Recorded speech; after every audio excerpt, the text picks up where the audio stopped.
এটা একটা শক্তিশালী নববী দোয়া যা জীবনের বড় বিপদ, অসুস্থতা, নিয়ামত হারানো সবকিছু থেকে রক্ষা করতে পারে। এই দোয়াটা শুধু সমস্যায় পড়ার পরে নয়, বরং আগে থেকেই নিয়মিত পড়া সবচেয়ে ভালো।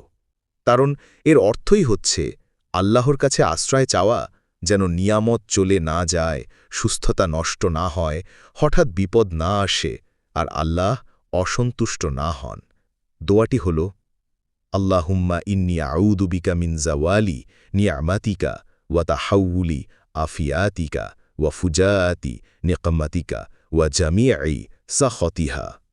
বাংলা অনুবাদ: হে আল্লাহ, আমি তোমার আশ্রয় চাই তোমার দেওয়া নিয়ামতের বিলুপ্তি থেকে, সুস্থতা ও নিরাপত্তার পরিবর্তন অর্থাৎ অসুস্থতা বা বিপদে পতন থেকে, তোমার শাস্তির আকস্মিক আগমন থেকে এবং তোমার সকল অসন্তুষ্টি থেকে।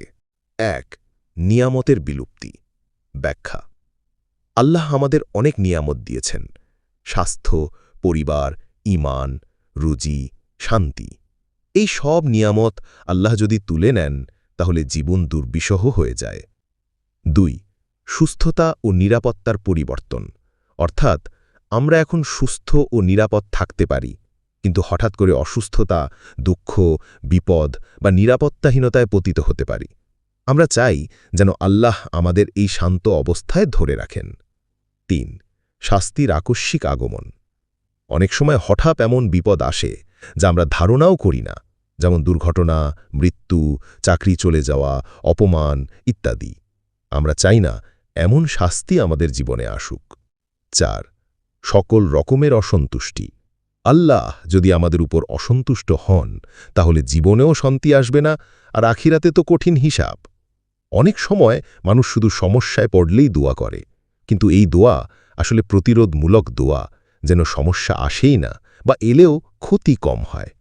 সূত্র: সহিহ মুসলিম, বই ৪৮, হাদিস ৬৯৪৪ এবং রিয়াদুস সালিহিন থেকে হাদিস ১৪৭৮ এসছে।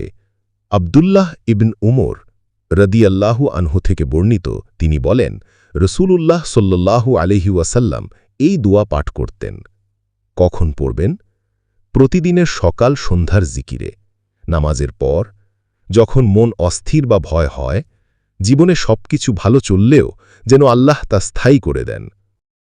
ভাই ও বোনেরা, এই দোয়াটি শুধু বিপদের সময় নয়, বরং শান্তি ও সুখের সময় বেশি বেশি পড়ুন।